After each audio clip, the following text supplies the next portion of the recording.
Hey, welcome to the Bring Your Worth Show, Bring Your Worth TV. My name is Damon Brown, and I come to you every Wednesday and Sunday, at least most Wednesdays and Sundays, at 1:11 p.m. Pacific Standard Time, Vegas time. I'm going to go and connect with y'all over on Amazon, and you can connect with me again every Wednesday and Sunday, 1:11 p.m. Pacific Standard Time, Vegas time. You might be saying, Damon, it's Monday. We're actually doing something special this month. I'm going to be connecting with y'all live every single workday, not Saturdays and Sundays. I do have a family, but regularly I'm coming through to y'all Wednesdays and Sundays. If you like what you're hearing, if you want insight as far as being a side hustler, being a solopreneur, being a non-traditional entrepreneur, as I talk about my books, be sure and chime in. It's free.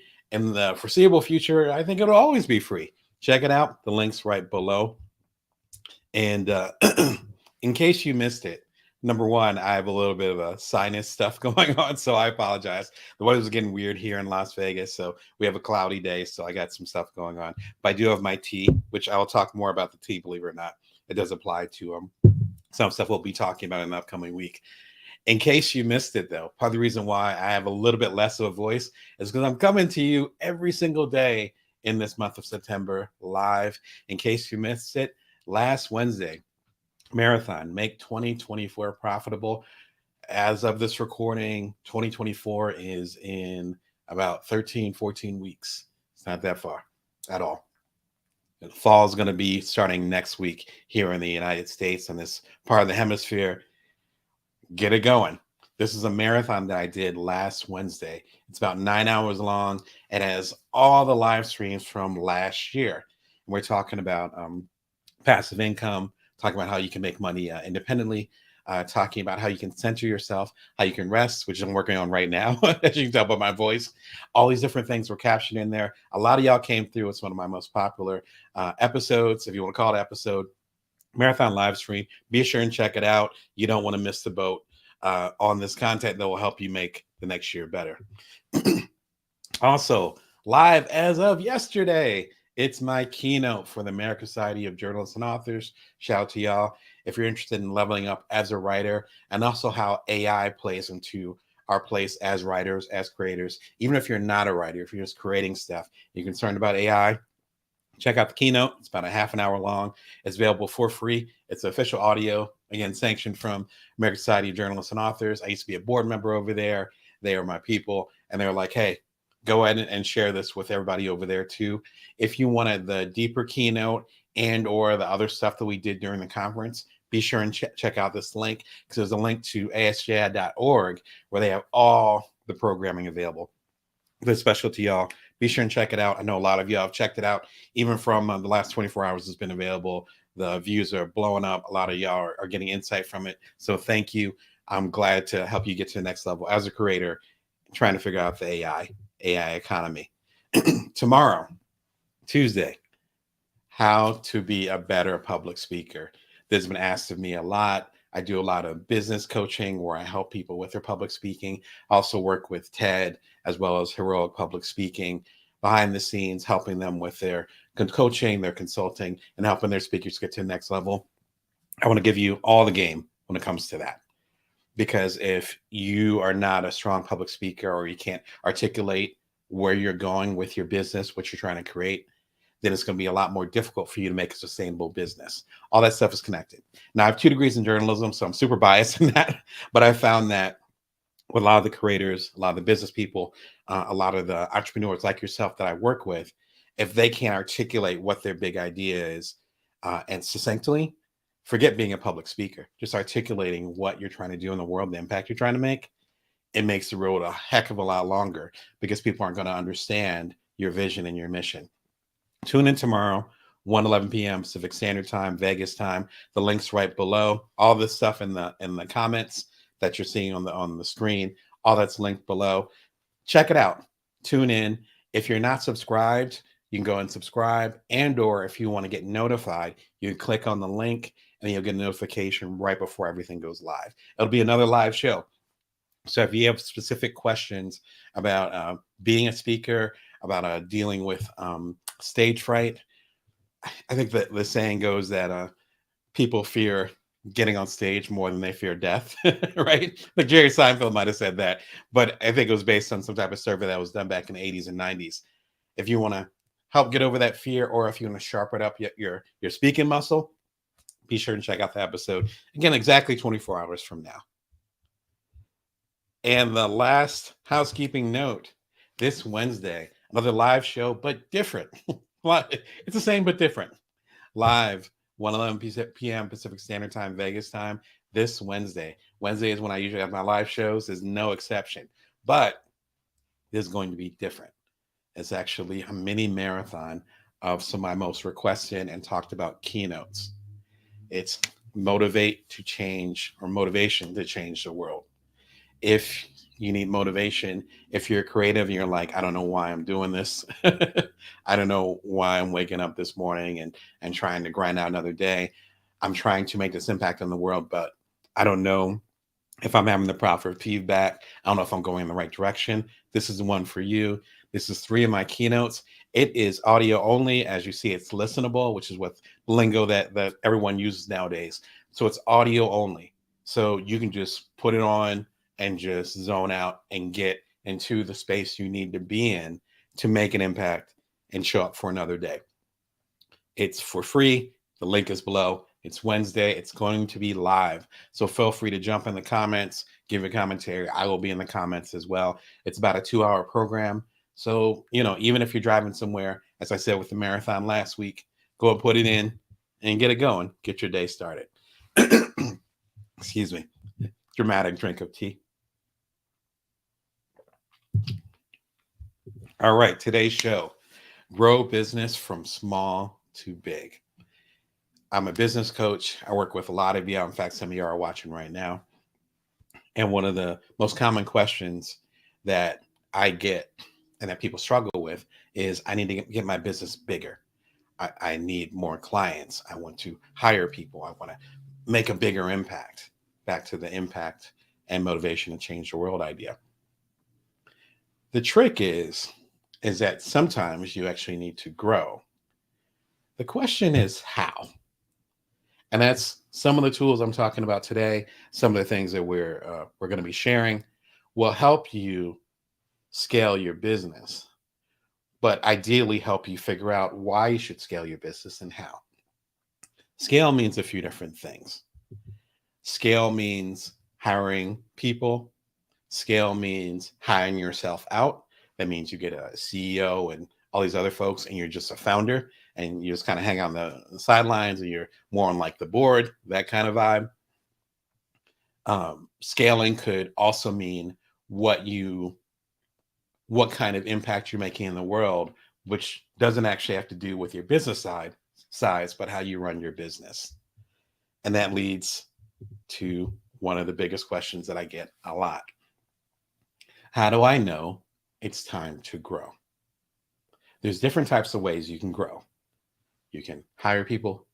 You can hire yourself out. You can make a bigger impact with the resources that you have. You can do all three, frankly. There's different ways to grow. My indicator as far as when it's time to grow, whether it's this channel or someone I'm coaching or what have you, even my own business, it's when I'm getting more demand for what I'm actually providing and what I'm able to provide. If people are banging down the door and I can't serve them, then that's an indicator that it's time to grow the business. I found that rule to work out really well for my businesses, as well as with the businesses of the people that I coach. A great example for me that I always think about is when someone talks about getting an agent, whether it's a book agent or a public speaking agent or another type of agent.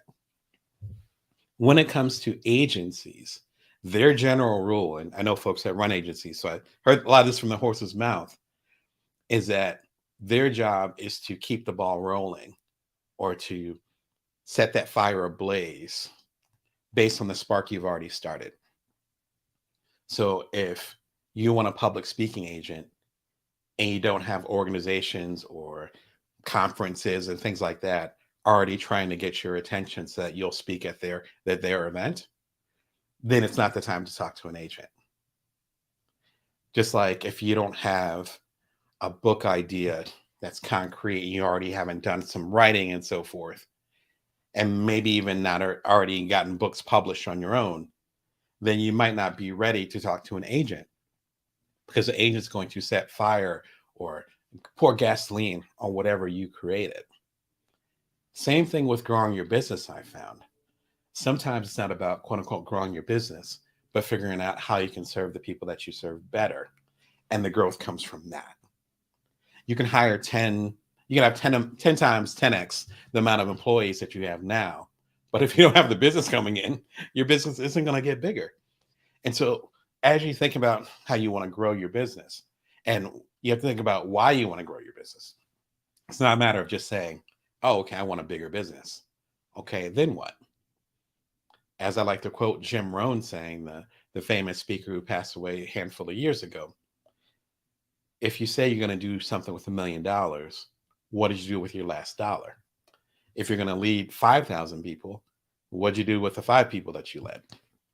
Scale isn't going to help you if your systems aren't right. And there's some food for thought in here that I think will help you out quite a bit. One strong recommendation is one of my favorite books of the moment. And let me go ahead and make sure I can find it. Oh, you know what? I think I actually missed the link on this one, but the link is below. It is called A Company of One by Paul Jarvis. I'm actually going to look it up right now to make sure that y'all have what you need. My apologies.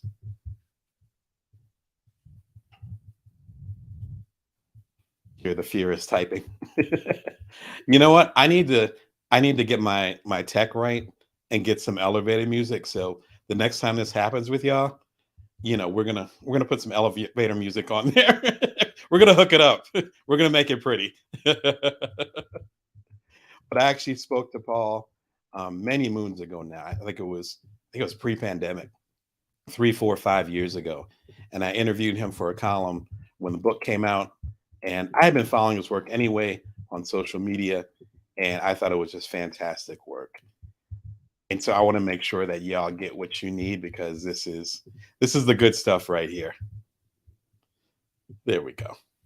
It should pop up in a second for y'all. There you go. Company of One. Thank you for your patience. Company of One is a fantastic book. In fact, I have the book right here. Oh, look at that. Shout out to Paul. And this subtitle is really important. Why staying small is the next big thing in business. Again, this came out a few years ago. I won't take up any more time. I want to say 2018. Let's say 2018. So that's going on 6 years ago. Speaking of 2024. This is important for a few different reasons. First of all, if you're going to grow, you want to know why you want to grow. That's one.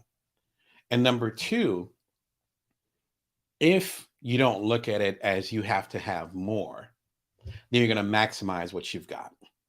I've talked about this with this channel here, and actually on some recent live calls and keynotes that I've done, where a lot of the equipment I have for the Bring Your Worst show, it's stuff that I think max on the show I've spent like $500, maybe.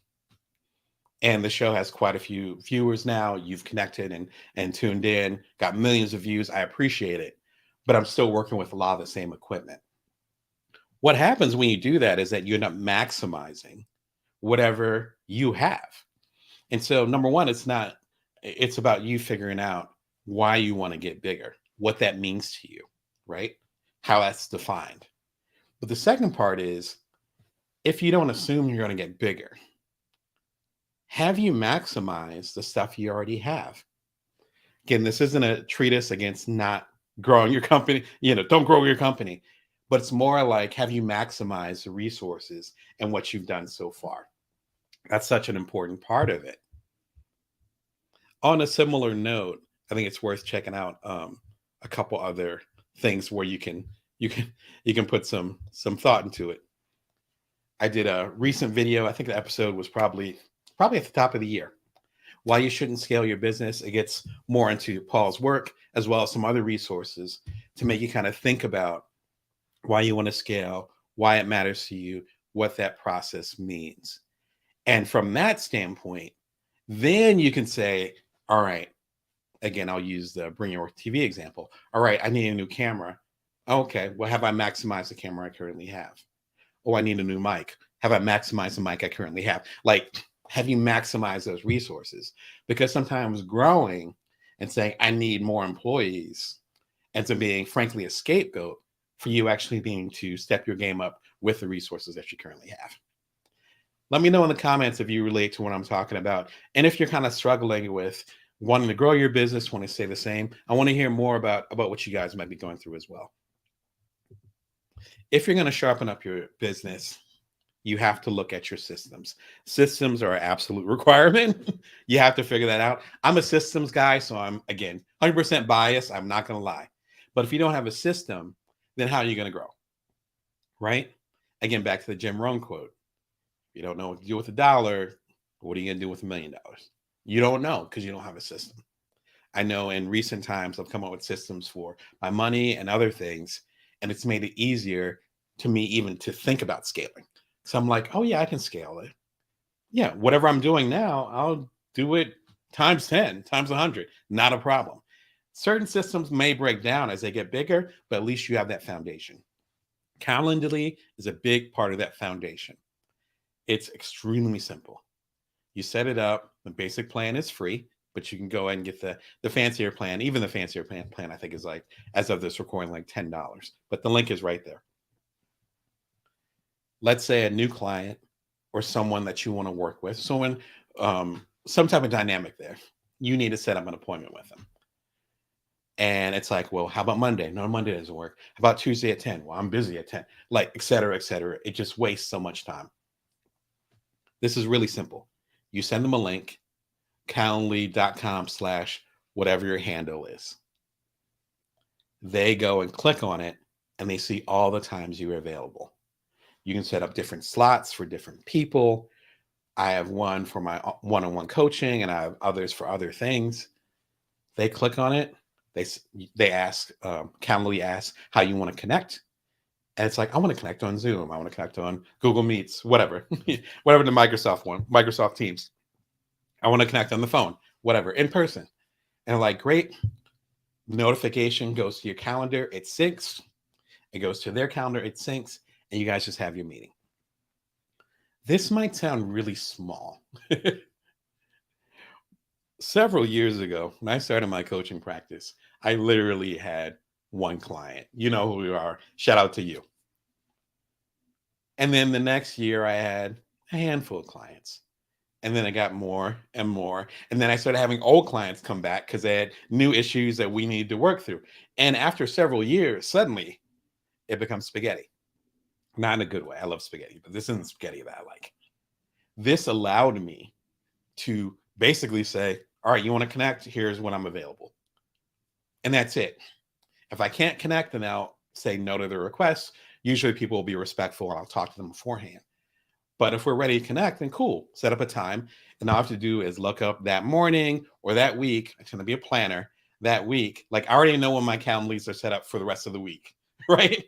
You might have a meeting with me if you're one of the people that's watching. Shout out to you.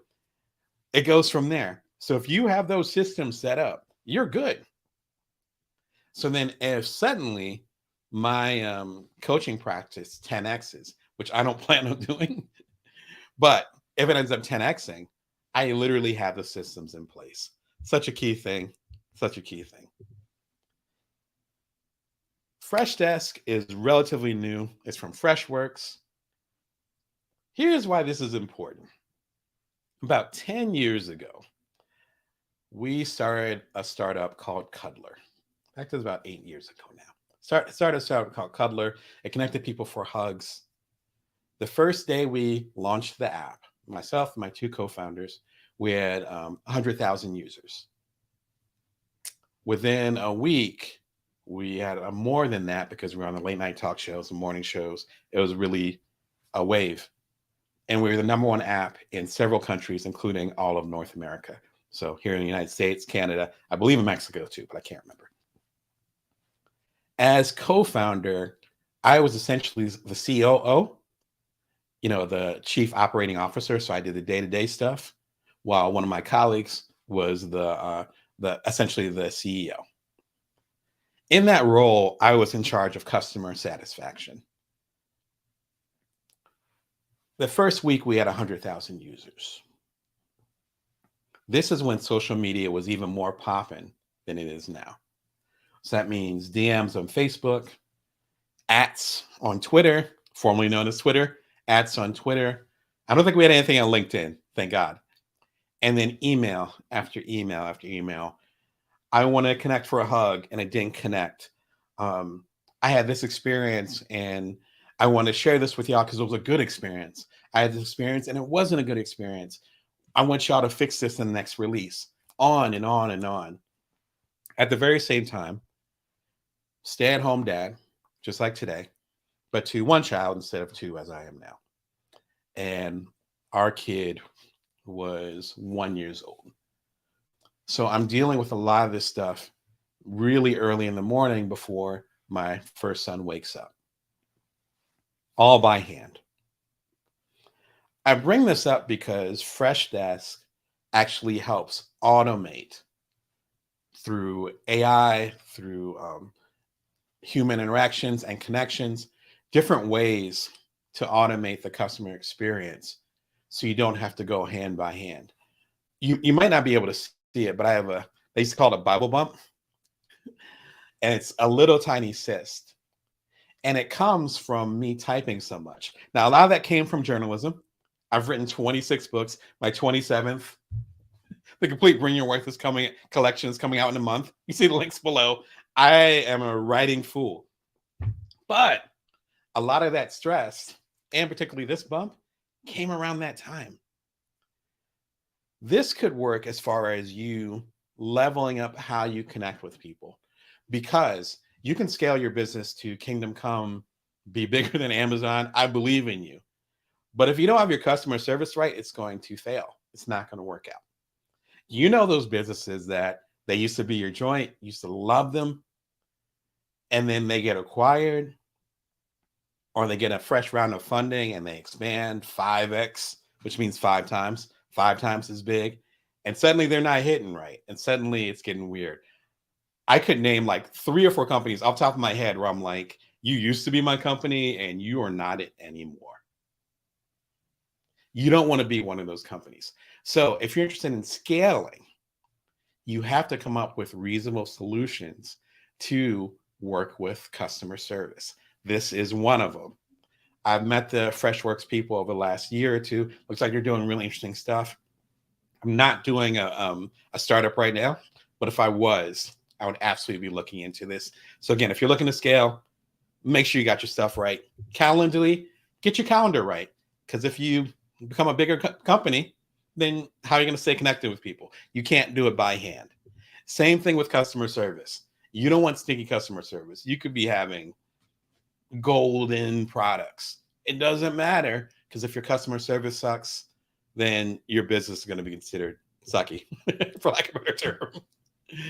And be sure and check out the link why you shouldn't scale your business, where I talk about a lot of these common issues. Again, we're talking about crack myself up today. Again, we're talking about getting your business from small to big and the challenges with that. Be sure and put your comments or questions below. Another super common question that we talk about all the time in my coaching practice, during the keynotes and other things, is how can I grow?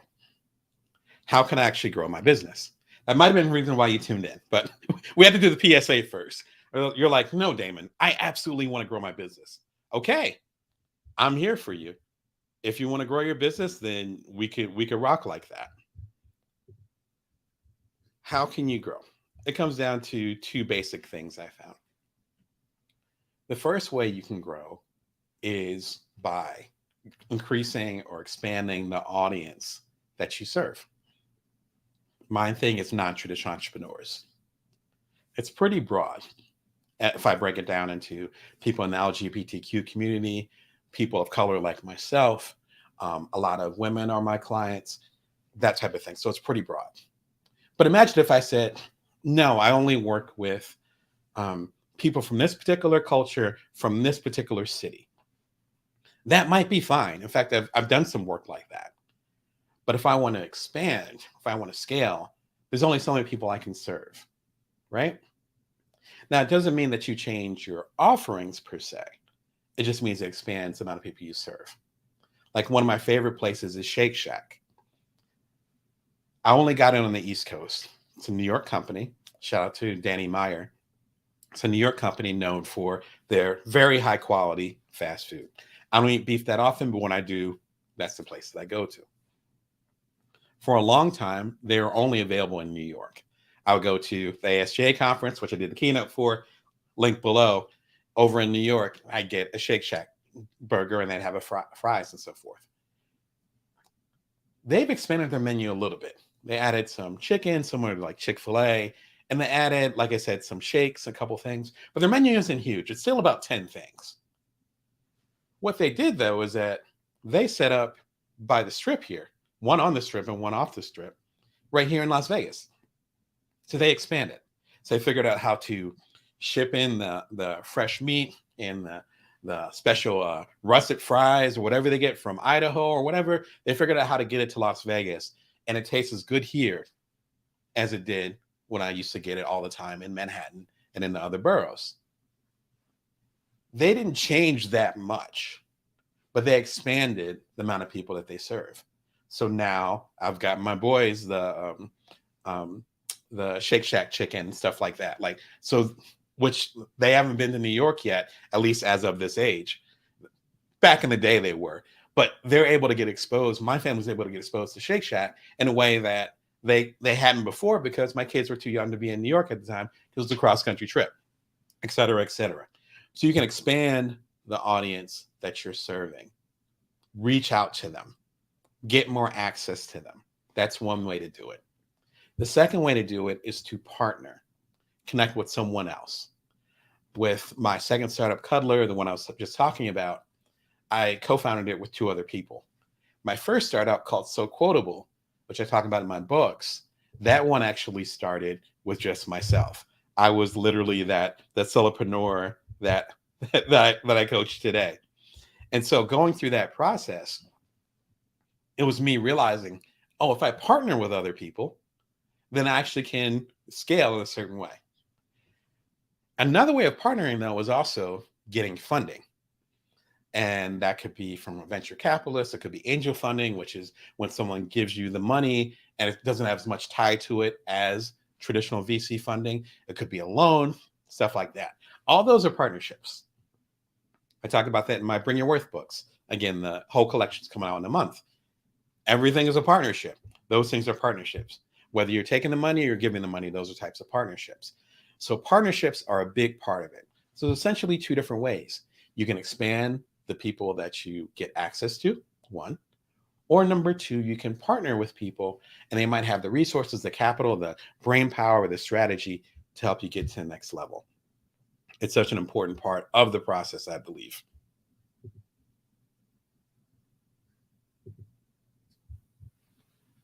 One way that you can actually expand the audience that you're trying to reach is by having better ways to get them in. Now, a lot of us do this in the virtual world. I talk about Shake Shack, probably because I'm hungry, but you can also do this in a digital or the virtual world or the online world, whatever you want to call it. Lead Pages is actually an interesting way to do it. I used to work with them back in the day, not literally work with them, but I used to use their products quite a bit.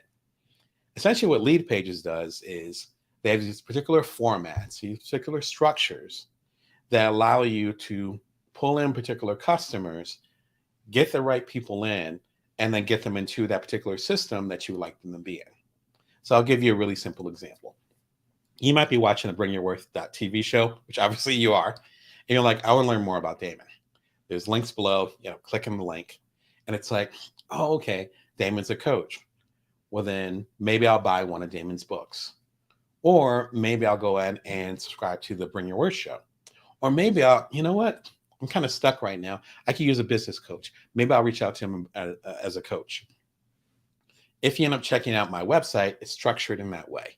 Leadpages is the exact same thing. There's a lot of prominent folks that are on there. I totally respect the platform and their flow.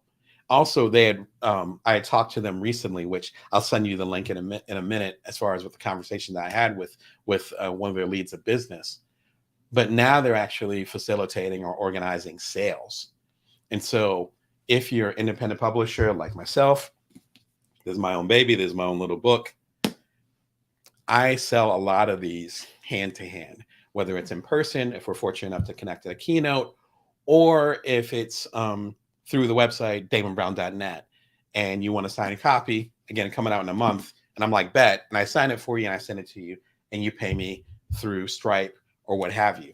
This is all set up in my website. Leadpages is now doing the same thing. And so if you have a particular product or item that you want to sell, you can actually set up your store right on them versus having a Shopify or any of those guys where it ends up being external. That was one of the biggest challenges. I've talked about that on my show quite a bit. That was one of the biggest challenges when it comes to being independent, is that sometimes ends up being 20 different directions you need to go in, right? Oh, I want to buy Damon's book, but it's not on his website. But let me go to Amazon or something. I'll buy it off there. Or I want to coach with Damon. Oh, but there's a different website for that. And then I have to put in my credit card number over it. Like, it becomes this thing. One of the things I was trying to do with damonbrown.net, the hub for everything, is that you can just go to this one-stop shop, literally, and get everything. So if you go to damonbrown.net, this show is actually streaming live on there, right? Talking about a meta experience. It also has all my coaching rates. It has all my books on there. You can click on there. It has the Bring Your Worth t-shirt. This is the new version, but be sure and check out the classic version on there. It has the Bring Your Worth mugs. All that stuff is available there. Leadpages is moving into that space. So if you're just starting to set up camp, you know what I mean? I've been doing this for a while, but if you're just starting off setting up camp and you're like, man, I need a website, but it needs to be what they call a lead magnet. So a lead magnet for the people that want to come in and also want to sell stuff. And I might have some consulting, coaching, blah, blah, blah. And I also want to have my blog in there. They're starting to consolidate all that good stuff. Be sure and check it out. If you're going to scale your business and you're going to grow, you need to have some type of stable platform to do so. If you don't have that, it's going to be very, very difficult, very, very difficult for you to grow in any type of meaningful way. I think it's important to look at it from that standpoint. Related to that, I just had a recent interview with the head over there, one of the heads over there, Bob. Shout out to Bob. He's the head, I believe, of marketing and outreach. Sorry if I got your title wrong. We had a great conversation about how to grow businesses, the work that I do, what a non-traditional entrepreneur is, and how personally I'm trying to impact the world. You also learn a little bit more about what Leadpages is doing. Be sure and check it out. I appreciate the feedback so far on the interview. If you guys have any questions as far as how to grow, be sure and put that in the links below. Did that rhyme? I think that rhymed. I'm hip hop, and I don't even realize I'm hip hop. That's funny. All right. So today's show, how to grow from small to big. And one of the crucial things is to understand why you want to grow, how you want to grow. And as I mentioned in the previous question, whether you're going to partner with folks or if you're going to just expand the amount of people that you're reaching. The last question, how do I handle the growth? And I think this is a really important question. I think it comes down to you having the systems that will sustain you over time. Not right now, but over time. I mentioned Calendly. Calendly, I've been working with Calendly for many, many years, probably approaching a decade. I think it launched and I think I got involved with using them like a year or two after that. I think they're only like a decade old. That system still works. That piece of the system still works. So you have to look at it long form, not just, oh, I'm going to go ahead and just get this done and get to where I need to be. You also, as I talked about at the top of the show, you need to maximize your resources.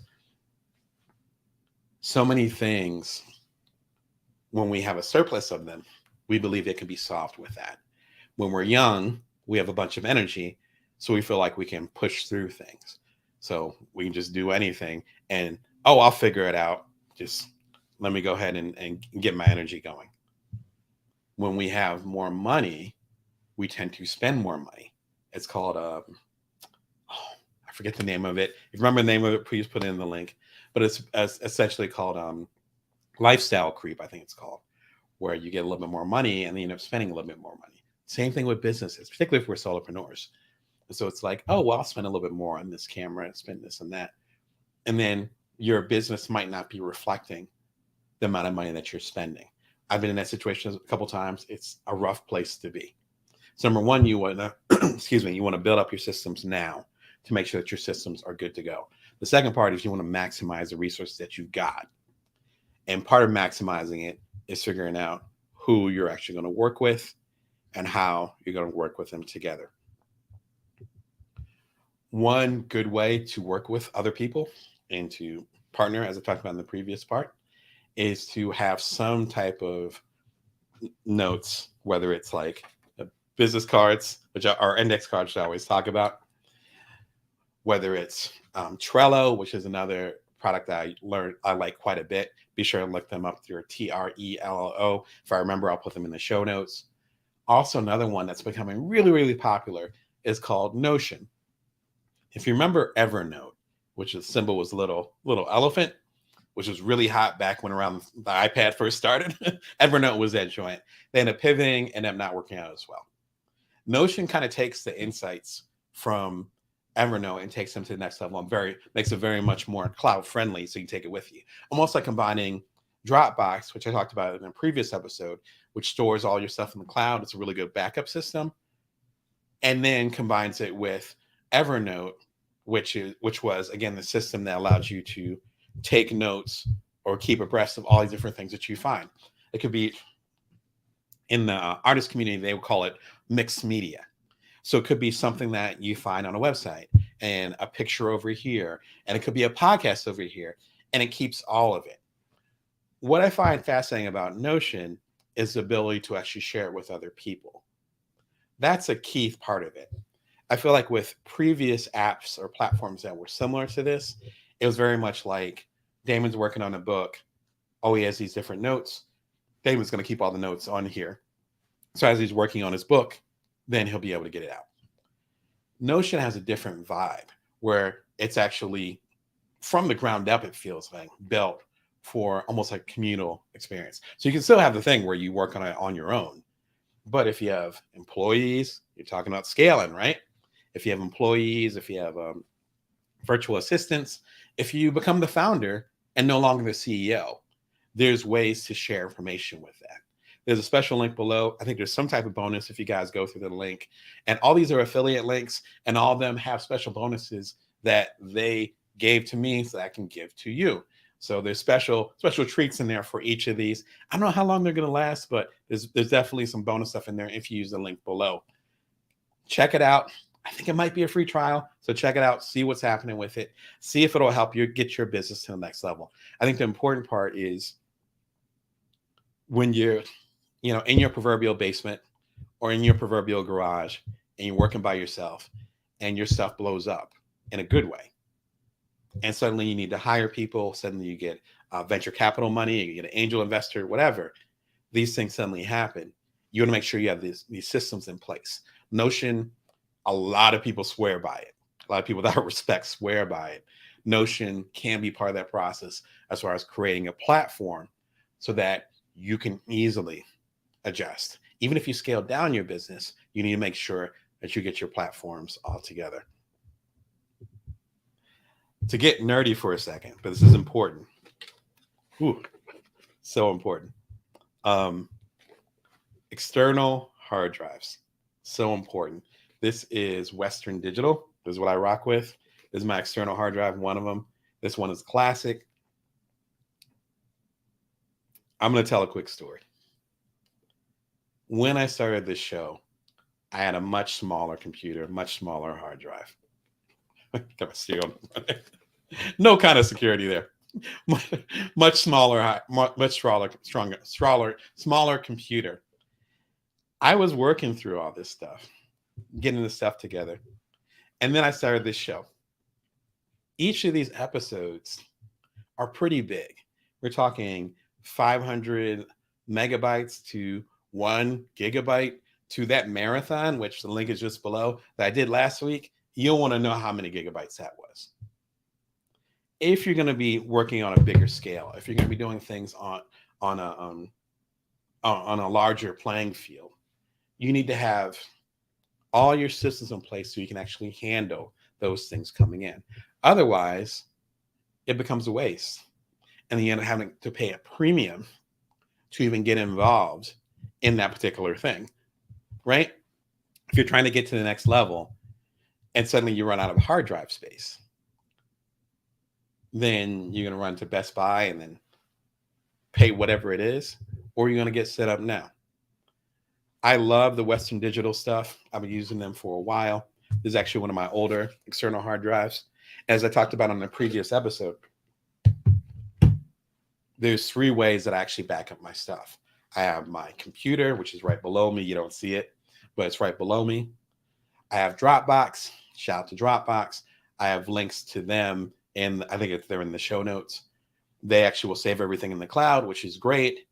But then I also, at least a few times a year, put everything on my external hard drive. It wouldn't be possible for me to do, it'll be probably about 25 live shows this month, just this month alone, because I'm doing a special this month. With the Bring Your Worth TV show, I wouldn't be able to do 25 or so of them. Let's call it 24, if I didn't have my systems in place. You see, I got a little bit of allergy stuff going on. I got my tea. I already been doing the marathons. I'm a little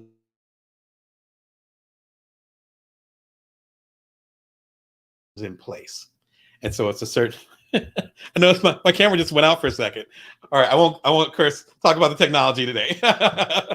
Hopefully you'll stay with me, please. We have some storms in the area. Hopefully that might be part of it. But at least things within my control, everything is set up now. You need that if you're going to scale. The devil truly is in the details. I know that from scaling my 2 startups, particularly the second one. I know that from scaling my publishing business with the Bring Your Worth publishing imprint. I know this with this show. And I know that's from helping hundreds of other people scale their stuff. You got to get your systems in place. Excuse me. If you don't have your systems in place, then as soon as you start to scale just a little bit, it's going to fall apart. 2 very important messages here when it comes to you scaling. Growing your audience is a key part of scaling. Be sure and check out this video. You don't want to go to uncomfortable links. Not uncomfortable for you, but uncomfortable for your business. You're going to be uncomfortable sometimes to grow your business. What you want to do is actually connect with folks and help them get to the next level. This video talks about that. As I talked about earlier in the show, there's so many different businesses, so many different companies, so many different products. I'm sure you can think of them where they were great at one period of time and then they started to scale and it's like they forgot who they were or they forgot who you were. And suddenly they're going after a different audience or their audience was so broad, they weren't taking care of you anymore. This will help you avoid that. So right now you might be wishing, I wish I had 1 million more customers. This is the beginning of that conversation. But more importantly, you have to figure out how you're going to take care of all those customers. Again, back to systems in place. And the last recommendation is actually the most important recommendation of all of these. The Beginner's Guide to Contracts and Partnerships. We end up selling our company, Cuddler, when it hit about 250,000 users. So it got acquired. We all got a check for it. It was beautiful. Our decision process to do that, though, a lot of things I talk about in this. Getting outside money, outside funding, because the Cuddler was self-funded. It was bootstrapped by the 3 of us. And so Quotable, my startup before that, was bootstrapped only by me. Once you get outside capital, the discussions changes. Once you say, I'm going to, instead of self-publishing, I'm going to get a traditional book deal, then other things come into play. Once you say, I want to scale, I need a co-founder, suddenly you're splitting up that pie. Suddenly you're discussing things that were internal, suddenly they become external. Where are you going to go from here? How can you get the resources you need to scale while at the same time staying true to your particular mission or ethics? This talks about all of that. I think it's one of the most important episodes that I've done. It's about 3 or 4 different blocks to the episode. I think it's about 30 minutes long. I believe it's worth your time if you're even thinking about scaling. The scaling, again, often requires making some type of compromise, whether that's bringing other people on, hiring people, getting in outside money, expanding the people that you're going to serve. And usually that involves other people. And if other people are involved, you got to make sure your contract is right. As you can tell, this is really close to my heart. A lot of people that I've coached have had challenges with that, and we've had to talk through it. But once you sign that contract, or sometimes when you start that partnership, the cat's already out the bag. So I'm trying to get ahead of the curve, as you should, as you work through what you're working through. Again, it's the Bring Your Worth show, coming to you every Wednesday and Sunday at 1:11 p.m. Pacific Standard Time, Vegas time. You subscribe for free below. And this episode was talking about grow your business from small to big. Everything I talked about is in the show notes, so be sure and click on it below. Remember, I'm going to be coming through tomorrow in exactly 24 hours, give or take an hour, talking about the best public speaking secrets. I work behind the scenes with TED as well as with Heroic Public Speaking. I coach a lot of people on their stuff. I would love to give as much game as possible to you. So if you're nervous about public speaking or trying to become more articulate with it, be sure and check out the episode. And this Wednesday, if you need that motivation, click the link below, hit the notification, subscribe. It's going to be 3 fire keynotes marathon this Wednesday. It's audio only, so do it on your commute, listen to it while you're washing the dishes, get that energy up, show up how you're supposed to in the world. And we can do good, and we can always do good. Until next time, remember that you can bring your worth, and that you can always build from now. You take care of yourselves.